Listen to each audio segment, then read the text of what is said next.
Hello friends, welcome back to our channel. I'm back with a new video and this video is going to be about the chapter of atomic structure. हम atomic structure chapter में से कुछ 15 important questions discuss करेंगे और जो उनका difficulty level होएगा that will be from moderate to difficult और इन questions को practice करने के बाद आप कोई भी question इस chapter में से बड़ी आसानी से solve कर पाएंगे. तो चलिए शुरू करते हैं हमारा topic. तो अभी जो हमारा first question है उसमें हमने क्या करना है, हमने lambda की value निकालनी है, potential दिया हुआ है और by using the de Broglie relation. ये हमें तीन चीजें बताई हुई हैं. तो हमें पता है डी ब्रॉगली रिलेशन क्या आता है, lambda is equal to h upon m v, right. और इसको हम एच अपॉन पी भी लिख सकते हैं क्योंकि m v is the momentum, right. And हमें ये लैम्डा की वैल्यू चाहिए इन टर्म्स ऑफ पोटेंशियल, लेकिन हमें इन टर्म्स ऑफ मोमेंटम पता है, राइट. तो हमने लैम्डा की वैल्यू को निकाला है इन टर्म्स ऑफ पोटेंशियल. तो वो हम कैसे करेंगे, हमें पता है काइनेटिक एनर्जी किसके इक्वल होता है, which is equal to half m v square which is equals to electronic charge into potential, right. तो ये रिलेशन हमें पता है. तो हम अगर इस साइड को m से मल्टीप्लाई और m से डिवाइड कर दें तो कोई फर्क नहीं पड़ेगा क्योंकि हमने इधर p की वैल्यू निकालनी है, ये जो मोमेंटम है उसकी वैल्यू निकालनी है. तो ये अगर m से मल्टीप्लाई एंड डिवाइड कर दिया तो हमारे पास ये रिलेशन बन गया, राइट. और mv is momentum and it can be written like p square upon 2m which is equals to e into v, right. तो अगर यहाँ से हम मोमेंटम की वैल्यू निकालेंगे वो हमारे पास क्या आ जाएगी, रूट ऑफ 2MEV, करेक्ट. तो अगर मैं मोमेंटम की वैल्यू इस इक्वेशन में सब्स्टिट्यूट कर दूं तो मेरे पास लैम्डा क्या आ जाएगा, h upon root of 2ME into v, right. तो अभी हम इस इक्वेशन में सारी वैल्यू सब्स्टिट्यूट करेंगे तो हमारे पास लैम्डा की वैल्यू आ जाएगी. तो h की वैल्यू क्या होती है, 6.634 into 10⁻⁻34 joule second upon 2 into mass of electron क्या होता है 9.1 इंटू 10⁻31 kg इंटू चार्ज क्या होता है 1.6 into 10⁻19 coulomb into potential is given to as 500, right. तो ये कैलकुलेटर से हम सॉल्व कर सकते हैं बिकॉज कैलकुलेशन बहुत लेंथी होगी. तो इसका जो आंसर आएगा हमारे पास वो 0.0549 नैनोमीटर. पहले जो इसका आंसर आएगा वो मीटर्स में आएगा, आप उसको नैनोमीटर्स में कन्वर्ट कर सकते हैं because 1 nanometer is equals to 10⁻⁹ meters, right. तो अभी जो हमारा सेकंड क्वेश्चन है वो क्वेश्चन क्या है, उन्होंने बोला है कि for n is equals to 5 हमने total number of electrons, orbitals और सबशेल कैलकुलेट करना है, राइट. अब हमें पता है n इज इक्वल टू 5 का मतलब क्या आता है कि जो इसका प्रिंसिपल क्वांटम नंबर है वो n है और वो बताता है हमें कौन सा शेल है. सो ये हमारा 5th शेल की बात हो रही है, राइट. तो हमने बताना है कि कितने इसमें सब शेल्स होंगी. तो सब शेल्स कौन बताता है, द वैल्यू ऑफ l. और जो l की वैल्यूज होती हैं वो कहाँ से कहाँ तक जाती हैं, 0 से लेके n-1 तक, राइट. तो l की वैल्यूज क्या होंगी, n की वैल्यू क्या है 5, तो l की वैल्यूज होंगी 0, 1, 2, 3 एंड 4 बिकॉज वो n-1 तक जाएंगी, ठीक है. और 0 के कॉरेस्पॉन्डिंग क्या होएगा, s, p, d, f and g, ठीक है. मतलब इसके सब शेल्स कैसे डेजिग्नेट करेंगे हम, सामने आएगी n की वैल्यू मतलब 5 और फिर आएगी l की वैल्यू. l की वैल्यू क्या है, 0 के लिए क्या होएगा s, 1 के लिए क्या होएगा p, मतलब ऐसे 5s, 5p, 5d, 5f and 5g, right. So s, p, d, f and g they correspond to the values of l, right. 0 s के लिए, 1 p के लिए, then d, then f and then g, right. Clear. आगे हमारे पास आएगी n की value. तो सब शेल कैलकुलेट हो गया. उसके बाद उन्होंने पूछा है total number of orbitals, right. तो नंबर ऑफ ऑर्बिटल्स अगर हम डायरेक्टली कैलकुलेट करें तो उसकी वैल्यू होती है n स्क्वायर की इक्वल. तो n कितना है 5, तो 5 का स्क्वायर अगर हम करेंगे that will be equal to 25, right. So that will give you orbitals. वैसे अगर हम अकेले अकेले के ऑर्बिटल्स फाइंड आउट करने हो तो वो हमें ml की वैल्यूज बताती हैं. तो हर एक l वैल्यू के लिए, मतलब l 0 के लिए ml की वैल्यू क्या होगी 0, मतलब एक इसका ऑर्बिटल है. Similarly l is equals to 1 के लिए ml की वैल्यूज क्या होंगी, -1, 0 and +1 because ml it rise from -l 0 to +l, right. मतलब इसकी कितनी वैल्यूज आएंगी 3. वैसे अगर हमने नंबर ऑफ ऑर्बिटल्स निकालने हों for a particular value of l, उसका फॉर्मूला होता है 2l + 1. हम वैसे भी कैलकुलेट कर सकते हैं, ठीक है। लेकिन अगर हमने डायरेक्टली निकाला है तो हम ऐसे निकालेंगे अगर कॉम्पिटिटिव एग्जाम में आएगा with the value of n square. लेकिन अगर आपके थ्योरेटिकल एग्जाम्स की बात करें, ज़्यादा नंबर का क्वेश्चन है, देन हम अकेले अकेले की निकाल के बता सकते हैं। l इज इक्वल टू 0 के लिए ml की वैल्यू 0, मतलब एक ऑर्बिटल, राइट। l की वैल्यू 1 के लिए ml की वैल्यूज क्या आएंगी 3, उसको हम 2l प्लस 1 से भी निकाल सकते हैं, क्योंकि 2l प्लस 1 क्या होगा 2 into 1 plus 1 is equal to 3, right. मतलब इसमें 3 ऑर्बिटल्स हैं जैसे ये वाले। Similarly as l is equal to 2 के लिए ml की वैल्यूज क्या आएंगी -2 -1 0 plus 1 and plus 2। Similarly 2l plus 1, मतलब इसको ऐसे डायरेक्टली भी निकाल सकते हैं, 2 इंटू 2 प्लस 1 कितनी आ गई 5 वैल्यूज, तो ये कितनी है हमारे पास 5, ठीक है।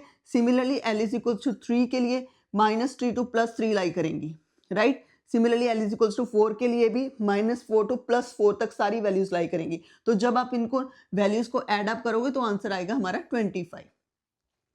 क्लियर, समझ में आ गया। लिख भी सकते हैं इधर ml की values -3 -2 -1 0 1 2 and 3 and so on. Similarly l is equal to 4 के लिए भी वैल्यूज आएंगी। क्लियर, तो ये हम आगे ऑर्बिटल्स, ठीक है। हमें पता है कि एक ऑर्बिटल में कितने इलेक्ट्रॉन्स होते हैं 2, ठीक है। मतलब ये जो हमारा एक डिब्बा होता है ऑर्बिटल, उसमें 2 इलेक्ट्रॉन्स होते हैं, that too with the opposite spin. तो अगर हमारे पास नंबर ऑफ ऑर्बिटल्स 25 होंगे तो नंबर ऑफ इलेक्ट्रॉन्स कितने होंगे 2 इंटू एन स्क्वायर, ठीक है। मतलब 2 into 25, so 2 into 25 will give you 50, ठीक है। तो हमारे पास नंबर ऑफ इलेक्ट्रॉन्स आ गए 50।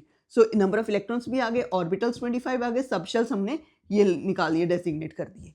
क्लियर। अभी जो हमारा थर्ड क्वेश्चन है वो क्या है, वो बोल रहे हैं कि हमें दिया हुआ है आयन हीलियम पॉजिटिव, राइट। मतलब सिंगल इलेक्ट्रॉन स्पीसीज है, हाइड्रोजन लाइक एटम है, लाइक मतलब हीलियम पॉजिटिव, इसमें एक इलेक्ट्रॉन है, ठीक है। इसका जो मास नंबर होगा that will be equal to 4 और जो इसका एटॉमिक नंबर होगा that will be equal to 2, right. It shows a spectral line at 30.4 nanometre, ठीक है। उन्होंने बोला है कि ये एक स्पेक्ट्रल लाइन शो करता है या फिर एक लाइन शो करता है एट 30.4 नैनोमीटर, राइट। हमें पता है कि कोई भी स्पेक्ट्रम में लाइंस कब आती हैं, जब उनमें इलेक्ट्रॉन की ट्रांजिशन होती है बिटवीन 2 लेवल्स, राइट। मतलब कहने का मतलब है कि ये हमारे पास 2 लेवल थे n1 एंड n2, जब इनमें इलेक्ट्रॉन की ट्रांजिशन हुई, ठीक है। मतलब इलेक्ट्रॉन यहाँ से यहाँ आया या फिर यहाँ से यहाँ गया, कहीं पे भी, तो जो उस मतलब उसके कॉरेस्पॉन्डिंग जो वेवलेंथ के ऊपर लाइन आएगी, वो जो वेवलेंथ थी दैट वाज 30.4 नैनोमीटर, राइट। क्योंकि जब ट्रांजिशन होती है तब हमारे पास स्पेक्ट्रा में लाइन आती है, राइट। तो उसकी हमें वेवलेंथ गिवन है, तो हमने फाइंड आउट करना है कि इनमें एनर्जी डिफरेंस क्या है, ठीक है। एक तो हमने बताना है कि एनर्जी डिफरेंस क्या है, और एक हमने बताना है कि वो 2 लेवल्स कौन से थे जिसके कॉरेस्पॉन्डिंग हमारे पास 30.4 नैनोमीटर के ऊपर लाइन आई है, right. Energy n1 and n2 ये हमने बताना है। तो सबसे पहले हम एनर्जी डिफरेंस कैलकुलेट करने की कोशिश करते हैं। हमें लैम्डा पता है, राइट। हमें पता है एनर्जी क्या होती है, E is equals to H nu and nu is equals to c upon lambda. तो एच, सी और लैम्डा की वैल्यूज हम डाल देंगे। C is the velocity of light 3 into 10⁸, lambda is given which is 30.4 nanometre and we had converted that into metres, और ये हमारे पास है h which is a Planck's constant. तो जब हम इसको सॉल्व करेंगे तो हमारे पास डेल्टा ई की वैल्यू ये आ जाएगी, राइट। तो हमारा आधा क्वेश्चन सॉल्व हो गया। उसके बाद उन्होंने पूछा है हमसे कि ये किन से कौन से मतलब ये n1 और n2 की वैल्यू क्या है, मतलब ट्रांजिशन कौन से लेवल्स में हुई है, राइट। तो उसको n1 और n2 को फाइंड आउट करने के लिए हमें रिलेशन पता है कि वो क्या है कि जो न्यू बार होता है, न्यू बार क्या होता है 1 अपॉन लैम्डा, ठीक है। उसका जो रिलेशन है which is equal to R Z square into 1 upon n1 square minus 1 upon n2 square, right. तो इस वैल्यू में इस फॉर्मूला में अगर हम वैल्यू सब्स्टिट्यूट करें, हमें पता है 1 अपॉन लैम्डा क्या आएगा, मतलब 1 अपॉन लैम्डा इसके इक्वल आ जाएगा, रिडबर्ग्स कांस्टेंट की वैल्यू ये है, और जेड स्क्वायर हीलियम के लिए जेड की वैल्यू क्या होती है 2 और जेड मतलब 4, ठीक है। 1 upon n1 square minus 1 upon n2 square, ठीक है। अभी हमें पता है लैम्डा की वैल्यू क्या है ये, राइट। तो 1 अपॉन लैम्डा हमारे पास ये आ जाएगा, ठीक है। तो रिडबर्ग कांस्टेंट की वैल्यू को हमने इस तरह से अरेंज कर लेना ताकि इधर 10⁻7 आ जाए, राइट। क्योंकि जब हम 1 अपॉन लैम्डा को सॉल्व करेंगे तब भी हमारे पास इधर 10⁻7 की टर्म्स में आएगा, राइट, ताकि इनकी कैलकुलेशन आसान हो जाए। तो 1 अपॉन लैम्डा की वैल्यू इधर सब्स्टिट्यूट कर ली और बाकी सारी वैल्यूज इस साइड रख ली हमने। 10⁻7 कटा हो गया। तो जब हमने इसकी कैलकुलेशन सॉल्व आउट की तो हमारे पास ये यहाँ तक हम पहुँच गए कि 1/n1² minus 1/n2² is equal to 0.75। अब इसके पास हमारे पास वेरिएबल्स कितने हैं, 2, ठीक है, n1 एंड n2, लेकिन हमारे पास इक्वेशन क्या है, 1। तो इसको सॉल्व करने के लिए हम hit and trial method use करेंगे। हिट एंड ट्रायल मेथड का मतलब क्या है कि हम सबसे पहले अज्यूम कर लेते हैं कि n1 की वैल्यू हम अज्यूम कर लेते हैं 1 है, ठीक है, और हमें ये भी पता है कि जो n1 और n2 की वैल्यूज आएंगी ना वो होल नंबर्स आने चाहिए, ठीक है, मतलब 1 2 3 4 इस तरह से वो सकती, मतलब डेसिमल में वैल्यूज नहीं आ सकती, ठीक है। तो सबसे पहले हम ट्राई करते हैं कि अगर हम n1 की वैल्यू को 1 एज्यूम करें, ठीक है, तो क्या हमारा जो n2 की वैल्यू है वो होल नंबर आएगी, राइट। तो ये हमने देखना है कि क्या वो होल नंबर आएगी, ठीक है। तो n1 की वैल्यू को 1 इधर सब्स्टिट्यूट करके जब हम सॉल्व करेंगे तो n2 की वैल्यू हमारे पास आ जाएगी 2 which is a whole number, ठीक है, मतलब n1 की वैल्यू 1 और n2 की वैल्यू 2 पॉसिबल हो सकती हैं। तो जो हमारे दो एनर्जी लेवल्स हैं वो क्या है, n1 इज इक्वल्स टू 1 और n2 is equals to 2। Clear. तो ये क्वेश्चन बहुत इंपॉर्टेंट था क्योंकि इसमें से हमने 3-4 कॉन्सेप्ट्स हमें पता चले। सबसे पहले कि अगर हमें लैम्डा दिया हो तो जो एनर्जी डिफरेंस है, ठीक है, वो हमने कैसे कैलकुलेट करना है वो हमें पता चल गया। फिर उसके बाद फिर ये वाले रिलेशन से हमें पता चल गया कि जो वो ट्रांजिशन हुई थी जिसके कॉरेस्पॉन्डिंग हमारे पास लैम्डा की वैल्यू आई थी वो दोनों लेवल्स कौन से थे, मतलब n1 और n2 की वैल्यू क्या थी, वो हमने इस रिलेशन से कैलकुलेट कर ली। अभी जो हमारा फोर्थ क्वेश्चन है वो हेजनबर्ग अनसर्टेनिटी प्रिंसिपल के ऊपर है। वो क्या पूछ रहे हैं, what is the uncertainty in position, right, मतलब हमने क्या कैलकुलेट करना है, अनसर्टेनिटी इन पोजीशन, मतलब हमने डेल्टा एक्स कैलकुलेट करना है, राइट। और उसका मास हमें दिया हुआ है विच इज 1 ग्राम, और यहाँ हम इसको ऐसे लिख सकते हैं 10⁻³ kgs, राइट, कन्वर्शन करके। And if the uncertainty in velocity, मतलब delta p, uncertainty in velocity delta v की वैल्यू दी हुई है 10⁻⁶ मीटर पर सेकेंड, राइट। ये तीन चीजें दी हुई है, मतलब ये दो चीजें दी हुई है और डेल्टा एक्स हमने निकालना है, ठीक है। हमें पता है हेजनबर्ग अनसर्टेनिटी प्रिंसिपल क्या कहता है, delta X into delta P is greater than equal to h/4π, right. और हमें पता है डेल्टा पी की वैल्यू क्या आती है, बिकॉज हमें डेल्टा पी की वैल्यू मोमेंटम नहीं दिया हुआ है, राइट, हमें वी और एम दिया हुआ है, राइट। तो हम इसको ऐसे लिख सकते हैं which is equals to M into delta V is greater than equal to h/4π, correct, ठीक है, समझ में आ गया। और हमने निकालना क्या है, डेल्टा एक्स, बाकी सब कुछ उधर ले जाओ दूसरी side. So delta x is greater than और equal to h/4π m into delta v, correct. तो जब हम इसमें वैल्यू सब्स्टिट्यूट करेंगे तब हमारे पास डेल्टा एक्स की वैल्यू आ जाएगी। तो डेल्टा एक्स की वैल्यू निकालने के लिए एच की वैल्यू क्या होती है, 6.626 into 10⁻³ upon 4 into 3.14 into mass कितना होगा 10⁻³ kg। ये ध्यान में रखना है, ग्राम को केजीज में कन्वर्ट करना है क्योंकि सारे हमारे ऐसा यूनिट में होंगे, ठीक है, into 10⁻³ into the uncertainty in velocity is 10⁻⁶ metre per second. Clear. तो जब हम इसको सॉल्व करेंगे तो हमारे पास डेल्टा एक्स की वैल्यू आ जाएगी 5.3 इंटू 10⁻26 मीटर्स, राइट। सो हमें अनसर्टेनिटी इन पोजीशन पता चल गया, हमने अनसर्टेनिटी इन वेलोसिटी गिवन थी, राइट। अब जो हमारा फिफ्थ क्वेश्चन है वो फोटो इलेक्ट्रिक इफेक्ट्स में से है। तो वो क्या बोल रहे हैं, द मेटल एमिट इलेक्ट्रॉन, ये हमारा मेटल है, ठीक है, वो बोल रहे हैं कि ये इलेक्ट्रॉन्स को एमिट करेगा, ठीक है। कब एमिट करेगा, जब एक लाइट जिसकी की फ्रीक्वेंसी 6 इंटू 10⁻14 हर्ट्ज है वो इस मेटल के ऊपर आके स्ट्राइक करेगी, ठीक है। मतलब जो हमारी रेडिएशन है उसकी जो फ्रीक्वेंसी होनी चाहिए वो 6 इंटू 10⁻14 हर्ट्ज होनी चाहिए। मतलब जब इतनी फ्रीक्वेंसी की लाइट इसके ऊपर स्ट्राइक करेगी तब इलेक्ट्रॉन इजेक्ट होएगा। तो ये जो हमारा इजेक्टेड इलेक्ट्रॉन है इसकी हमने काइनेटिक एनर्जी निकालनी है, ठीक है। और हमें दिया क्या हुआ है, जो इस इलेक्ट्रॉन का वर्क फंक्शन है वो दिया है विच इज 2 इलेक्ट्रॉन, मतलब कितनी एनर्जी उस इलेक्ट्रॉन को चाहिए फॉर द रिमूवल वो हमें दी हुई है। क्लियर। हमें पता है कि जो हमारी इनकमिंग जो हमारी रेडिएशन है उसकी जो एनर्जी होएगी वो किन किन चीजों में यूज अप होएगी, एक तो for the emission of electron, ठीक है, और जो बाकी एनर्जी बचेगी इस इनकमिंग जो हमारी रेडिएशन की एनर्जी है उसमें से कुछ एनर्जी यूज होगी for the emission of electron, और जो बाकी जो एनर्जी बचेगी that will be imparted to the electron in the form of kinetic energy. मतलब वो एक्स्ट्रा अमाउंट ऑफ एनर्जी जो एक्स्ट्रा होएगी इसमें से वो एनर्जी को लेके वो निकल जाएगा, ठीक है। तो हमने इस काइनेटिक एनर्जी को फाइंड आउट करना है। क्लियर। तो अगर काइनेटिक एनर्जी को निकालेंगे वो किसके इक्वल होगी, H new minus H new not, ठीक है। एच न्यू नॉट तो हमें दी हुई है 2 इलेक्ट्रॉन वोल्ट, तो एच न्यू हमने निकालनी है। तो एच न्यू क्या होगी, एच की वैल्यू क्या है 6.6 इंटू 10⁻⁻34 और फ्रीक्वेंसी न्यू की वैल्यू कितनी है 6 इंटू 10⁻14। तो जब हम इसको कैलकुलेट करेंगे तो हमारी जो आंसर आएगा दैट विल वो आएगा 3.97 इंटू 10⁻⁻19 जूल। क्लियर। तो जब हम इस एनर्जी को जूल को इलेक्ट्रॉन वोल्ट में कन्वर्ट करेंगे तो हमारे पास, क्योंकि 1 electron volt is equal to this much joule, तो जब हम इसको इलेक्ट्रॉन वोल्ट में कन्वर्ट करेंगे तो हमारे पास आंसर आ जाएगा 2.4814 इलेक्ट्रॉन वोल्ट।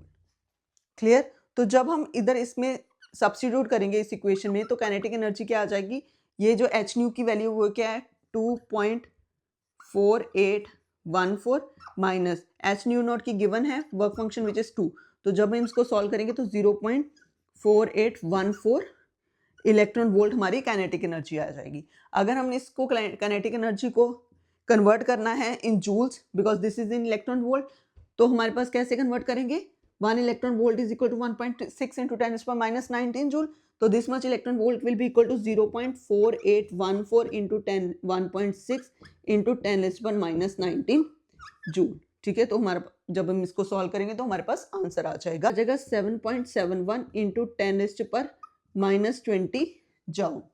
अभी जो हमारा 6th क्वेश्चन है वो क्या है, हमने वेवलेंथ फाइंड आउट करनी है, मतलब हमने लैम्डा फाइंड आउट करनी है of first line of Lyman series. ठीक है। फर्स्ट लाइन लाइमन सीरीज में जो आएगी उसकी हमने वेवलेंथ फाइंड आउट करनी है जब हमारे पास आयनाइजेशन एनर्जी हाइड्रोजन की कितनी है 13.6 इलेक्ट्रॉन वोल्ट। ठीक है।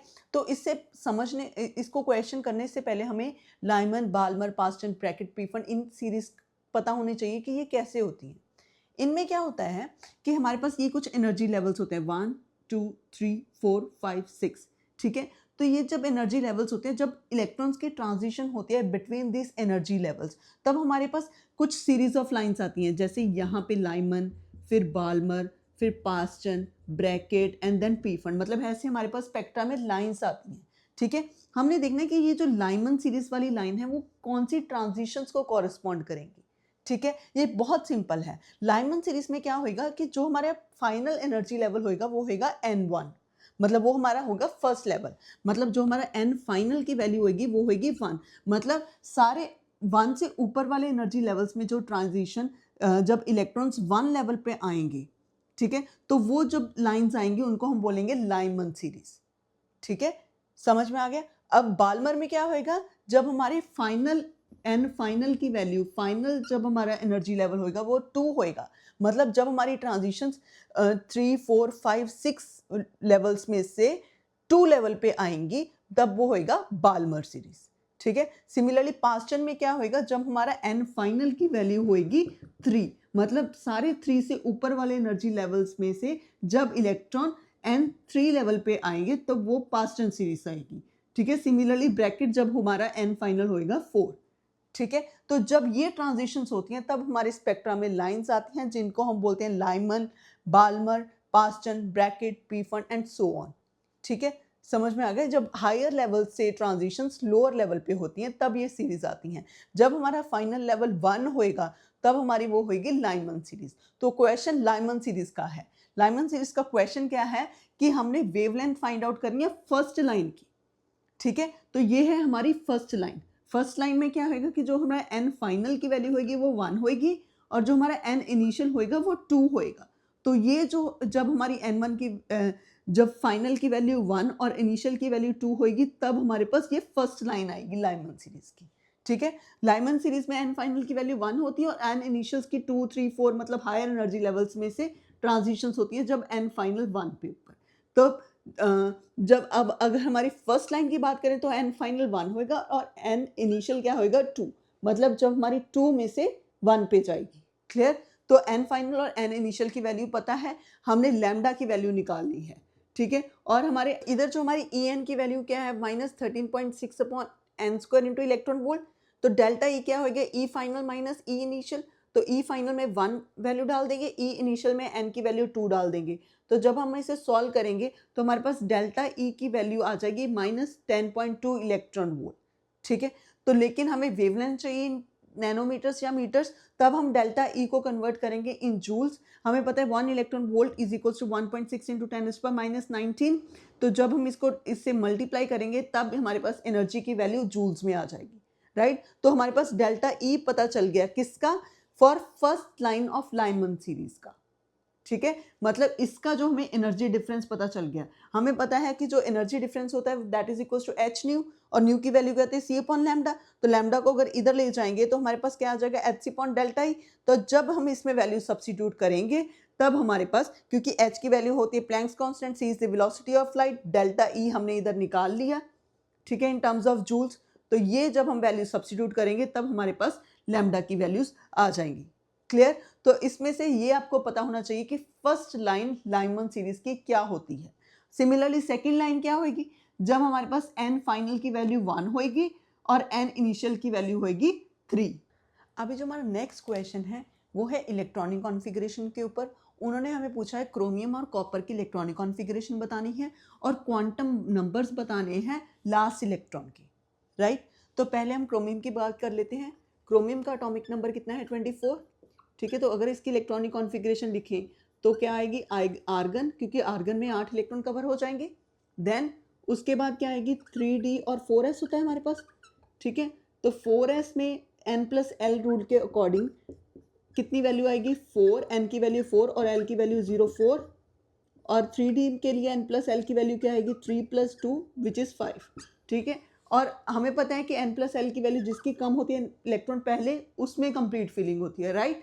तो अकॉर्डिंग टू ऑफबाउ रूल, तो जो हमारा 4s इलेक्ट्रॉन है पहले उसमें कंप्लीट फिल होंगी, ठीक है। मतलब 18 आर्गन के, 4s2 20 हो गए, अब कितने बचे, 4, तो वो जाएंगे 3d4 में। क्लियर। तो टोटल इलेक्ट्रॉन कंप्लीट हो गए। मतलब ये हमारी क्या है, एक्सपेक्टेड कॉन्फ़िगरेशन। मतलब हम ऐसा अज्यूम करते हैं कि ऐसा होना चाहिए एज पर ऑफबाउ रूल। लेकिन क्या होता है कि जो उसकी एक्चुअल इलेक्ट्रॉनिक कॉन्फ़िगरेशन होती है क्रोमियम की for z is equal to 24, वो क्या होती है, आर्गन, ठीक है। और ये जो हमारा 4s का एक इलेक्ट्रॉन है वो 3d में शिफ्ट हो जाता है, ठीक है। कहने का मतलब क्या है कि जो हमारी इलेक्ट्रॉनिक कॉन्फ़िगरेशन क्या बनेगी, 4s1 3d5। क्लियर। ऐसा क्यों है ये हम बताएंगे। फिर उसके बाद सिमिलरली अगर हम कॉपर की बात करें, उधर हमारे पास Z की वैल्यू कितनी होती है, 29। तो उसकी इलेक्ट्रॉनिक कॉन्फ़िगरेशन क्या होगी, आर्गन, इसमें 18 इलेक्ट्रॉन कवर हो गए। सिमिलरली होनी क्या चाहिए, 4s एंड 3d, मतलब पहले 4s में फिलिंग होनी चाहिए एज पर ऑफबाउ रूल, क्योंकि उसकी एनर्जी कम है। देन उसके बाद 3d में जो बाकी इलेक्ट्रॉन बचे हैं वो जाने चाहिए। मतलब 18, 19, 20 और 9 कितने बन गए, 29, मतलब कंप्लीट इलेक्ट्रॉन हो गए। So this is the expected. लेकिन एक्चुअल में होता क्या है कि जो हमारे कॉपर की इलेक्ट्रॉनिक कॉन्फ़िगरेशन है with z is equal to 29, वो क्या होती है, आर्गन में 18 इलेक्ट्रॉन चले गए, फिर 4s में 1 एंड 3d में 10। मतलब 4s का जो एक इलेक्ट्रॉन है वो 3d में शिफ्ट कर जाता है, ठीक है। तो ये क्या है, अनॉमलस इलेक्ट्रॉनिक कॉन्फ़िगरेशन है। मतलब जैसा होना चाहिए वैसा होता नहीं है, ठीक है। क्यों, क्योंकि इसका रीज़न क्या है, एक तो रीज़न है कि इसमें जो हाफ फील्ड इलेक्ट्रॉनिक कॉन्फ़िगरेशंस होती हैं, ठीक है, वो ज़्यादा स्टेबल होती हैं एज कंपेयर टू जो हमारी हाफ फील्ड नहीं होती। कहने का मतलब क्या है कि जो 3d5 इलेक्ट्रॉनिक कॉन्फ़िगरेशन होगी वो ज़्यादा स्टेबल होगी as compare to 3d4। So this is more stable, ठीक है। सिमिलरली इधर भी क्या है कि जो हमारी 3d10 इलेक्ट्रॉनिक कॉन्फ़िगरेशन होगी, क्योंकि जब हमारे एक इलेक्ट्रॉन इधर चल जाएगा तो जो 3d10 है, मतलब जो फुली फिल्ड इलेक्ट्रॉनिक कॉन्फ़िगरेशंस होती हैं वो ज़्यादा स्टेबल होती हैं एज कंपेयर टू 3d9, ठीक है। क्यों, क्योंकि ये जो हमारी हाफ फिल्ड और फुली फिल्ड होती हैं ये मोर सिमेट्रिकल होती हैं, ठीक है। और उनकी जो एक्सचेंज एनर्जी होती है वो भी ज़्यादा होती है, ठीक है। Due to their more symmetry, जो half filled and fully filled electronic configuration है they are more stable than the other electronic configuration, ठीक है। यहाँ तक समझ में आ गई। मतलब जो इसकी एक्चुअल इलेक्ट्रॉनिक कॉन्फ़िगरेशंस हैं वो ये हैं। क्लियर। अब क्वेश्चन सेकंड क्या है कि हमने क्वांटम नंबर बताना है लास्ट इलेक्ट्रॉन का। लास्ट इलेक्ट्रॉन किस में जा रहा है, 3d5 में, ठीक है। मतलब 3d5 के लिए हमने इलेक्ट्रॉनिक मतलब इसके क्वांटम नंबर्स बताने हैं, ठीक है। तो 3d5 की फिलिंग कैसे होगी, इस तरह से, ये है -2, -1, 0, +1 एंड +2। तो अगर हम इसके n की वैल्यू की बात करें तो वो क्या आएगी 3, क्योंकि ये चीज प्रिंसिपल क्वांटम नंबर पे देता है, तो n की वैल्यू होगी 3। l की वैल्यू क्या आएगी, d बताएगा, तो d के लिए l की वैल्यू कितनी होती है 2 फॉर d ऑर्बिटल, क्योंकि लास्ट इलेक्ट्रॉन d ऑर्बिटल में जा रहा है, तो इसके l की वैल्यू क्या है 2। अब ml की वैल्यूज क्या होंगी कि ml वैल्यू होगी जहां जब हमारा लास्ट इलेक्ट्रॉन जिस ऑर्बिटल में गया वो हमारी ml की वैल्यू होगी। तो लास्ट इलेक्ट्रॉन कहाँ पे गया, 1, 2, 3, 4 एंड 5, मतलब जो लास्ट इलेक्ट्रॉन के लिए ml की वैल्यू कितनी है +2। सिमिलरली जो इसका स्पिन होएगा ms, अभी स्पिन इसका अपवर्ड है इस तरह से लास्ट इलेक्ट्रॉन का, तो इसकी स्पिन होएगी +12। अगर यहाँ पे ऐसा होता तो इसकी स्पिन हो जानी थी -12, मतलब लास्ट इलेक्ट्रॉन अगर ऑपोजिट स्पिन में होता। क्लियर, तो ये हमारे क्रोमियम के लिए है। सिमिलरली अगर हम कॉपर के लिए बात करें तो जो लास्ट इलेक्ट्रॉन है वो 3d10 में गया, ठीक है, 1, 2, 3, 4, 5, 6, 7, 8, 9, 10, ये लास्ट इलेक्ट्रॉन है, राइट। तो जब हम इसके ml की वैल्यूज निकालेंगे तो वो क्या आ जाएंगी इस तरह से। तो कॉपर क्या है 29, ठीक है, इसमें क्या है 3d10, तो n की वैल्यू कितनी है 3, l की वैल्यू सिमिलरली d के लिए l की वैल्यू क्या होगी 2, और ml की वैल्यू क्या होगी, लास्ट इलेक्ट्रॉन यहाँ पे जा रहा है तो ml की वैल्यू होगी +2, और ms की वैल्यू क्या होगी, जो लास्ट इलेक्ट्रॉन है उसकी जो स्पिन क्या होगी वो ऑपोजिट होगी। क्लियर, तो उसकी स्पिन होगी -12, तो ms की वैल्यू आ जाएगी -12। अभी जो हमारा 8th क्वेश्चन है उसमें हमने रेडियल, एंगुलर और total number of nodes calculate करनी है इन 2p एंड 3d ऑर्बिटल, ठीक है। तो पहले हम 2p के लिए देखते हैं, ठीक है। तो एंगुलर नोड्स किसके इक्वल होती हैं, l के, value of l will give you the angular node. तो 2p के लिए l की वैल्यू कितनी है हमारे पास 1, तो एंगुलर नोड इसकी आएगी 1, क्योंकि s के लिए 0 होती है और p के लिए l की वैल्यू होती है 1, ठीक है। तो value of l will give you the angular node, तो ये हमारे पास एंगुलर नोड आ गया। क्लियर, और रेडियल नोड क्या होती है n माइनस l माइनस 1, इसमें n की वैल्यू कितनी है 2, l की वैल्यू कितनी है 1 -1, तो 2 - 2 कितना आ गया हमारे पास 0, तो रेडियल नोड 0 है।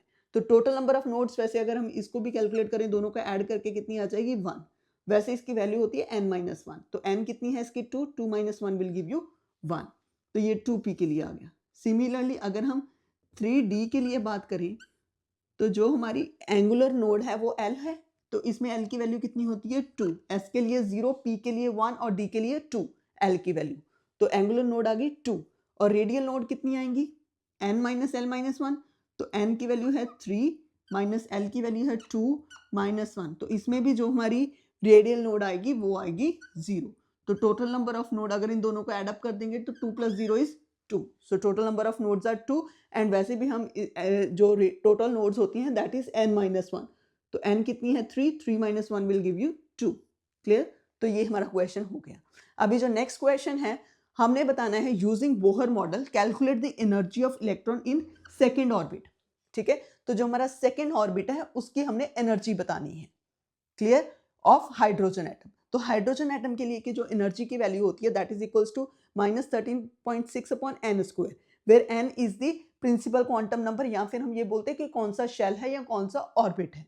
क्लियर, तो अगर हम इसमें वैल्यू सब्स्टिट्यूट करेंगे तो वो क्या आएगी -13.6 अपॉन n², मतलब सेकेंड ऑर्बिट की बात कर रही है, मतलब 2² इज 4, तो जब हम इसको सॉल्व करेंगे that is equals to -3.4 electron volt, ठीक है। अगर हमने इलेक्ट्रॉन वोल्ट को जूल में कन्वर्ट करना है तो हमें पता है 1 electron volt is equals to 1.6 × 10⁻⁻19 joule, ठीक है। Similarly this much electron volt will be equal to -3.4 × 1.6 × 10⁻⁻19 joule. तो जब हम इसको सॉल्व करेंगे तो हमारे पास आंसर आ जाएगा -5.45 × 10⁻⁻19 जूल। क्लियर, तो ये हमारे पास आंसर आ जाएगा। अभी जो हमारा 10th क्वेश्चन है इसके दो पार्ट हैं। फर्स्ट पार्ट में हमने रेडियस बताना है थर्ड ऑर्बिट का, सेकंड पार्ट में हमने वेलोसिटी बतानी है थर्ड ऑर्बिट की। क्लियर, तो ये तीन रिलेशंस बहुत इंपॉर्टेंट है, ये है एनर्जी का, ये है रेडियस का, और ये है हमारे पास वेलोसिटी का। एनर्जी, रेडियस एंड वेलोसिटी, इन तीनों में से एक क्वेश्चन तो पक्का आ जाता है। क्लियर, ये competitive examination point of view से भी बहुत इंपॉर्टेंट है और थ्योरेटिकल में भी। क्लियर, तो R N is equals to N square into A naught is the radius of the nth orbit, ठीक है, वेयर ए नॉट ये हमारी बोहर रेडियस की इक्वल होती है which is equal to 0.529 angstrom which is equals to, अगर angstrom को हम मीटर में कन्वर्ट कर देंगे, क्लियर, तो 10⁻⁻10 से मल्टीप्लाई हो जाएगा। तो रेडियस ऑफ थर्ड ऑर्बिट किसके इक्वल होएगा, एन स्क्वायर मतलब 3 का स्क्वायर इंटू ए नॉट की वैल्यू कितनी है 0.529 which is equal to 9 into 0.529, तो जब इसका आंसर आ जाएगा हमारे पास आ जाएगा 4.761 एंगस्ट्रॉम। तो अगर इसको मीटर्स में कन्वर्ट करना है वो क्या आ जाएगा 4.761 into 10⁻⁻10 metre, clear. So this is the radius of third orbit, clear. अभी जो हमारा सेकंड पार्ट है उसमें हमने बताना है velocity of electron in third orbit, ठीक है, वेलोसिटी बतानी है थर्ड, ये nth ऑर्बिट में जब हमारा इलेक्ट्रॉन है तो उसकी वेलोसिटी इसके इक्वल होती है, लेकिन अगर हमने वेलोसिटी बतानी है थर्ड ऑर्बिट की तो वो क्या आ जाएगी 2.18 into 10⁻6 upon 3, clear, this much metre per second. तो जब इसका आंसर हम सॉल्व करेंगे तो वो आ जाएगा 0.7 into 10⁻6 metre per second, clear. तो इस ये वाले क्वेश्चंस बहुत इंपॉर्टेंट थे। एक तो हमें एंगुलर नोड, रेडियल नोड और टोटल नोड्स के बारे में पता चला, फिर हमें energy of hydrogen atom in nth orbit, then radius, then इसकी वेलोसिटी। तो ये रिलेशंस बहुत इंपॉर्टेंट है, इसमें से क्वेश्चन पक्का आ जाते हैं। अभी जो हमारा नेक्स्ट क्वेश्चन है वो बहुत इंपॉर्टेंट है। क्वेश्चन क्या है, why spectral lines get closer as n increases, मतलब जब हमारे n की वैल्यू इंक्रीज होती है तो जो हमारी स्पेक्ट्रल लाइंस है वो पास पास आना शुरू हो जाती है। मतलब पहले हमारा स्पेक्ट्रा कुछ इस तरह से है, जब हमारी n की वैल्यू बढ़नी शुरू होती है तो ये स्पेक्ट्रल लाइन से पास पास आना शुरू हो जाती है। मतलब ये क्या है, हमारी n की वैल्यू 1 के लिए समझ लो, या ये n की वैल्यू 10 के लिए, कुछ इस तरह से। मतलब कहने का मतलब जब हमारे n की वैल्यू बढ़ जाती है तो स्पेक्ट्रल लाइंस पास पास आती हैं, क्लियर। तब हमें पता है स्पेक्ट्रल लाइंस आती कब है, जब हमारे पास ट्रांजिशन होती है बिटवीन टू एनर्जी लेवल्स, ठीक है। मतलब सपोज करो यहाँ से जब इलेक्ट्रॉन यहाँ पे जाएगा तब हमारे पास इसका एनर्जी डिफरेंस डेल्टा ई है, ठीक है। जब ये ट्रांजिशन होएगी तब हमारे पास एक स्पेक्ट्रा में लाइन आएगी, ठीक है। वो क्या बोल रहे हैं कि जब हमारे n की वैल्यूज बढ़नी शुरू हो जाती हैं तब ये स्पेक्ट्रल लाइंस पास पास आती हैं, क्यों, ये हमने बताना है, ठीक है। स्पेक्ट्रल लाइंस पास पास आने का मतलब क्या है कि ये जो दो सपोज करो स्पेक्ट्रल लाइंस है, इनमें जो एनर्जी वेवलेंथ है ये एक की λ1 होएगी, एक की λ2 होएगी, ठीक है। मतलब इसके कॉरेस्पॉन्डिंग एनर्जी डेल्टा E1, इसके कॉरेस्पॉन्डिंग एनर्जी डेल्टा E2, ठीक है। तो पास पास आने का मतलब क्या है कि ये जो λ1 और λ2 में जो डिफरेंस है वो बहुत कम है, या फिर डेल्टा E1 और डेल्टा E2 में जो डिफरेंस है वो बहुत कम है, ठीक है। मतलब जब हमारे एनर्जी डिफरेंस कम होएगा, जब हमारी n की वैल्यू ज्यादा होएगी, ये हमने प्रूव करना है। समझ में आ गया प्रूव क्या करना है, क्योंकि जब हमारा एनर्जी डिफरेंस कम होएगा ना तो जो उसके कॉरेस्पॉन्डिंग वेवलेंथ की वैल्यूज आएंगी वो पास पास आएंगी, ठीक है। λ1 λ2 के इक्वल होएगा, मतलब अप्रोक्सीमेटली सेम होएगा, या फिर पास पास आएंगी वैल्यूज, ठीक है। ये हमने प्रूव करना है, क्लियर। तो हमें पता है हाइड्रोजन एटम के लिए जो एनर्जी की वैल्यू होती है वो -13.6 upon n square electron volt की इक्वल होती है। अगर हमने डेल्टा ई निकालना है तो वो किसके इक्वल होएगा, en+1 माइनस En, ठीक है। तो इधर वैल्यू सब्स्टिट्यूट कर दो n+1 के लिए एंड देन En के लिए, क्लियर। फिर उसके बाद जब हमने 13.6 को कॉमन ले लिया इधर, तो ये हमारे पास 1/n स्क्वायर माइनस 1/n+1 का स्क्वायर आ जाएगा, ठीक है। जब हम इसको सॉल्व करेंगे, क्लियर, तो इसमें से जब हम n स्क्वायर को n को कॉमन निकालेंगे तो सिंस ये होल का स्क्वायर है तो जब n ब्रैकेट के बाहर आएगा वो अपना स्क्वायर लेके आएगा, ये n स्क्वायर हो गया, ठीक है। इधर n कॉमन आएगा तो इधर 1 बन जाएगा, तो इधर क्या बन जाएगा हमारा 1/n का होल स्क्वायर, क्लियर। मतलब 1/n+1 के स्क्वायर की वैल्यू को हमने इधर सब्स्टिट्यूट कर दिया, तो ये हमारे पास वैल्यू आ जाएगी। यहाँ से 1/n स्क्वायर को कॉमन ले लिया तो ये क्या है 13.6/n स्क्वायर, क्लियर। यहाँ तक आ गई हमारी वैल्यू, क्लियर। तो हम इसको ऊपर लेके जा सकते हैं इस तरह से, तो इसकी पावर माइनस में हो जाएगी। फिर उसके बाद हमने बाइनोमियल एक्सपेंशन लगानी है। बाइनोमियल एक्सपेंशन क्या होती है, 1 + x⁻² की एक्सपेंशन जब हम करते हैं वो इस तरह से खुलता है, क्लियर। तो सिमिलरली जो इसकी पावर है ये इसके सामने आ जाएगी, क्लियर। इसको बाइनोमियली हमने खोलने की कोशिश की, फिर जब हम इसको ब्रैकेट को सॉल्व करेंगे माइनस साइन के कारण इनके साइन चेंज हो जाएंगे, ये 1 के साथ कैंसिल आउट हो जाएगा।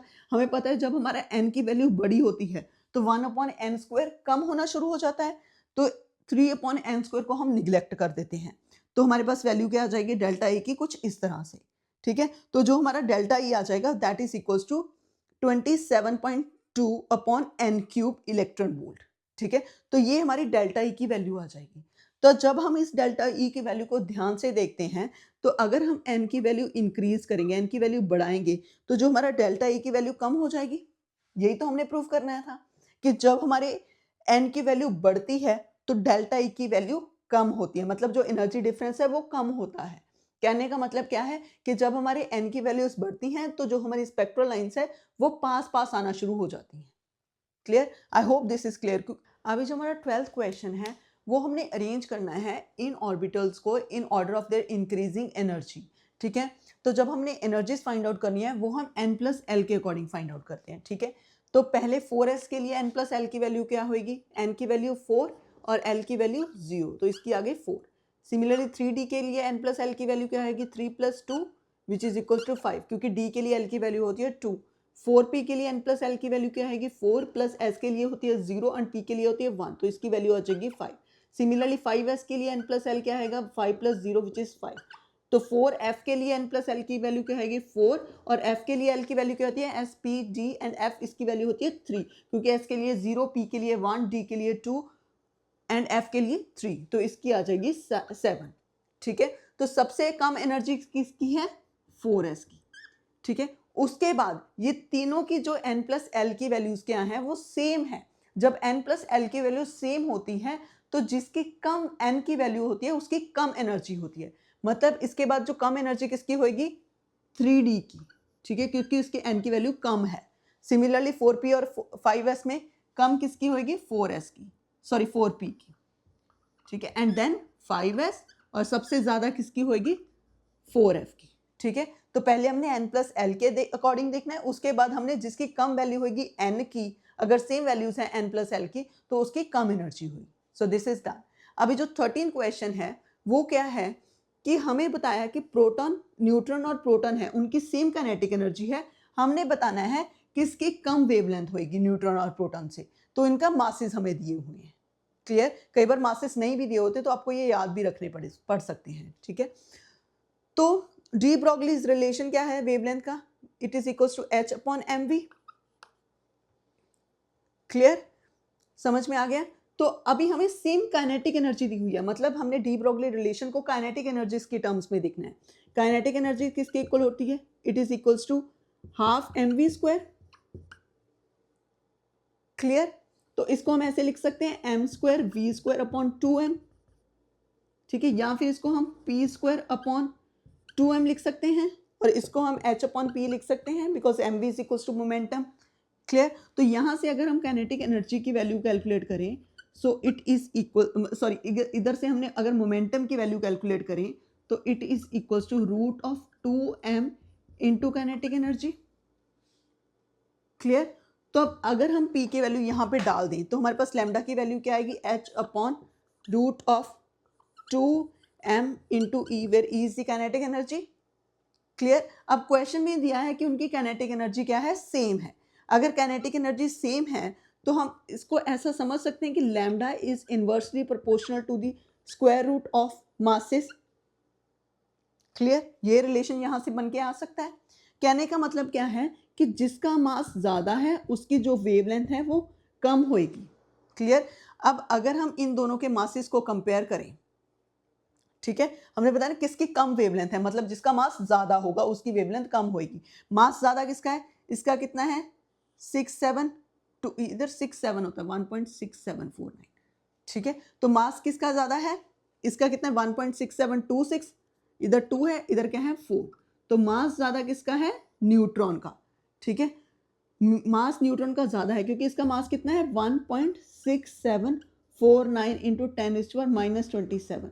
So if the mass of neutron is more, since the mass of neutron is more, तो lambda for neutron is will be less. तो shorter wavelength किसकी होगी न्यूट्रॉन की। क्लियर? सो ये भी समझ में आ गया। अभी जो हमारा 14 क्वेश्चन है उसमें क्या है, which set of quantum number is not possible. ठीक है, ये हमने ध्यान से देखना है क्वांटम नंबर का सेट कौन सा पॉसिबल नहीं है। तो पहले सेट की अगर बात करें, इनका n की वैल्यू क्या है 2, उसके कॉरेस्पॉन्डिंग l की वैल्यूज कहाँ होती हैं 0 से n-1 तक। ये भी हो सकता है क्योंकि l की वैल्यू हमेशा n से कम रहेगी।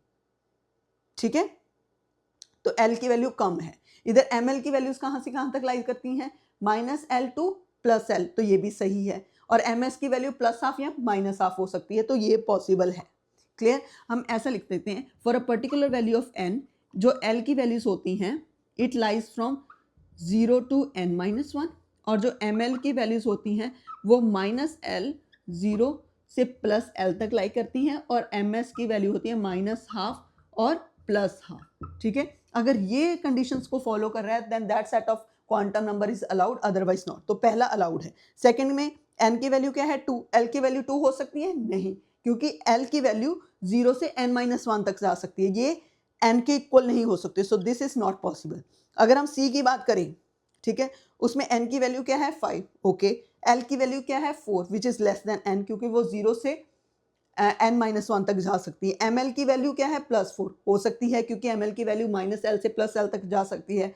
ms की वैल्यू क्या है -½ ये भी हो सकती है, सो दिस इज ऑल्सो पॉसिबल। अगर हम d की बात करें तो n की वैल्यू क्या है 4, ओके, l की वैल्यू क्या है 1, दैट इज ऑल्सो पॉसिबल, क्योंकि l की वैल्यू n से हमेशा कम रहेगी।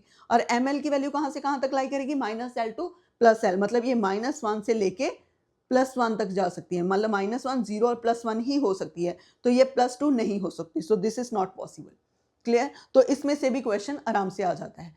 अभी जो हमारा लास्ट क्वेश्चन क्या है, वो क्या है, why hydrogen show discrete spectra, मतलब जो हाइड्रोजन का स्पेक्ट्रा होता है वो लाइन लाइक स्पेक्ट्रा होता है, इस तरह से, मतलब इसके स्पेक्ट्रम में लाइंस आती हैं, ये इस तरह से कॉन्टिन्यूम टाइप स्पेक्ट्रम नहीं होता, ये हमने बताना है क्यों। इसका रीजन क्या है कि जो एनर्जी लेवल्स होते हैं हाइड्रोजन के वो क्वांटाइज्ड होते हैं, ठीक है, मतलब सपोज करो जो हमारा हाइड्रोजन स्पेक्ट्रम है इसके जो एनर्जी लेवल्स हैं वो क्वांटाइज्ड है। इसका मतलब क्या है कि वो पर्टिकुलर एन की वैल्यू के लिए एनर्जी लेवल, मतलब इस तरह से एनर्जी का रिलेशन है, En is equal to -13.6/n², ठीक है।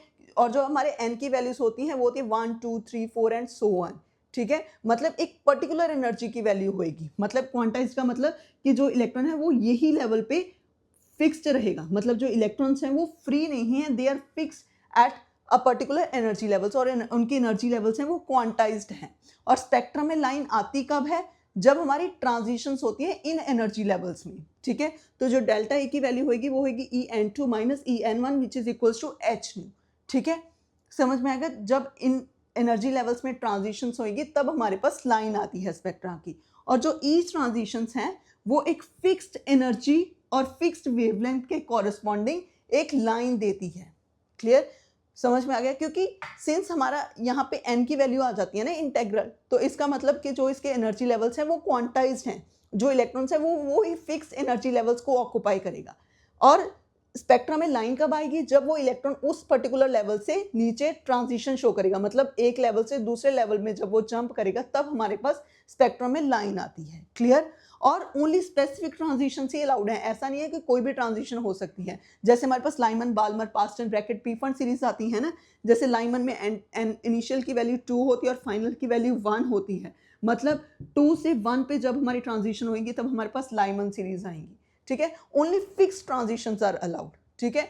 इसके कारण भी जो हमारे लाइन स्पेक्ट्रा, मतलब जो हमारा हाइड्रोजन है उसमें लाइन लाइक स्पेक्ट्रम आता है, वो कॉन्टिन्यूम स्पेक्ट्रम नहीं आता, क्योंकि ओनली फिक्स्ड अमाउंट, मतलब fixed levels of energies are allowed, ठीक है, समझ में आ गया। सो ये भी बहुत इंपॉर्टेंट क्वेश्चन था। क्लियर, तो ये थे हमारे important 15 questions atomic spectra chapter में से।